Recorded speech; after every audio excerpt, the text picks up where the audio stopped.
Hello friends, welcome to secret of சமையல். இன்றைக்கி நம்மளோட சேனலில் நாம் பார்க்க போகிறது ஒரு செம்ம டேஸ்டியான க்ரீமியான ஒரு வெந்தயக்கீரை கோழி வறுவல் தான் இன்றைக்கி பார்க்க போகிறோம். இது வந்து ரைஸ் கூட வச்சு சாப்பிட்றதுக்கும் நல்லாயிருக்கும், சப்பாத்தி ரோட்டி கூட செம்மையாக இருக்கும். வாங்க டிலே பண்ணாமல் இந்த சூப்பரான வெந்தயக்கீரை கோழி வறுவல் எப்படி செய்யலாம் அப்படின்னு பார்க்கலாம் வாங்க. இந்த ரெசிபி பண்ணுறதுக்கு நமக்கு ஒரு கைப்பிடி அளவுக்கு வெந்தயக்கீரை வேணும். நம்ம வீட்லேயே வெந்தயக்கீரை நம்ம வச்சுருக்கிறோம், அதுலேருந்து நம்ம பறிச்சுக்க போகிறோம் தேவையான அளவுக்கு.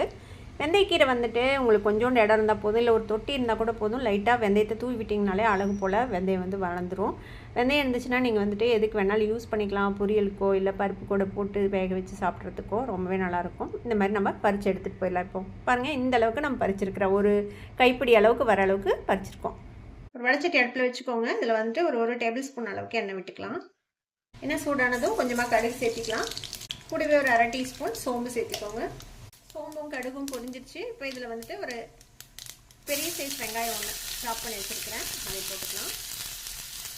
கூடவே ஒரு பச்சை மிளகாய் கீறி வச்சுருக்கேன், கொஞ்சமாக கருவேப்பிலை அதையும் சேர்த்துக்கோங்க. இந்த வெங்காயத்தை நல்லா வதக்கி விடலாம். நல்லா பொன்னிறமாக வதங்கி வரட்டும் வெங்காயம். இப்போ வெங்காயம் பொன்னிறமாக வதங்கிடுச்சு பாருங்கள். இதில் ஒரு டேபிள் ஸ்பூன் அளவுக்கு இஞ்சி பூண்டு விழுது சேர்த்திக்கலாம். இஞ்சி பூண்டு விழுதியும் வெங்காயத்தோடு சேர்த்து நல்லா வதக்கி விடுங்க. நல்லா பச்சை வாசனை போகிற வரைக்கும் இதை வதக்கிக்கலாம்.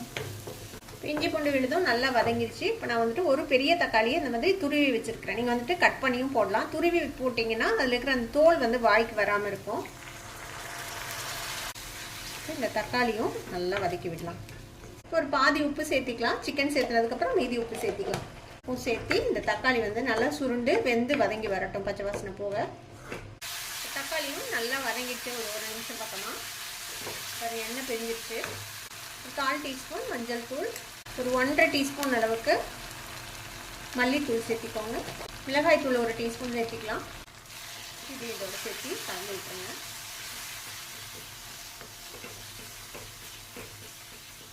மசாலா பொடியெல்லாம் சேர்த்து ஒரு நிமிஷம் நல்லா வதக்கி விட்டாச்சு.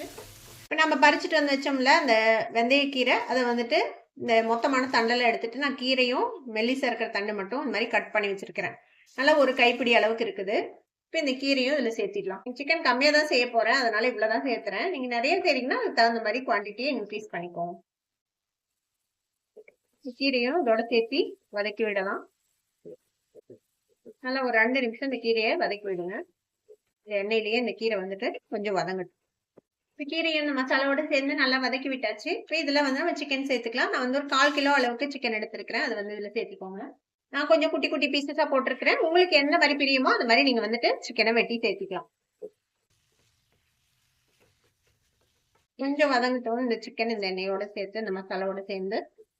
இப்போ சிக்கனையும் இந்த எண்ணெயோட சேர்த்து நல்லா வதக்கி விட்டாச்சு. இப்போ கொஞ்சமாக தண்ணி சேர்த்திக்கலாம். நான் வந்துட்டு இஞ்சி பூண்டு அரைச்ச மிக்ஸி ஜார்லேயே கொஞ்சமாக தண்ணி விட்டு அதை வந்துட்டு சேர்த்திக்கிறேன். ஒரு 1/2 கப் அளவுக்கு தண்ணி சேர்த்திக்கலாம், சிக்கன் வேகிறதுக்கு தேவையான அளவுக்கு. இது நம்ம வந்துட்டு ஒரு செமி கிரேவி டைப்பில் தான் செய்ய போகிறோம் இன்றைக்கி. ஏற்கனவே பாதி அளவுக்கு உப்பு சேர்த்திட்டோம். இப்போ மீதி தேவையான அளவுக்கு உப்பு சேர்த்திக்கோங்க, டேஸ்ட் பார்த்துட்டு. நல்லா கலந்து விட்டு இப்போ இதை மூடி போட்டு நம்ம ஒரு மீடியம் ஃப்ளேமில் வச்சுட்டு இதை ஒரு 10 நிமிஷம் வேக விட போகிறோம்.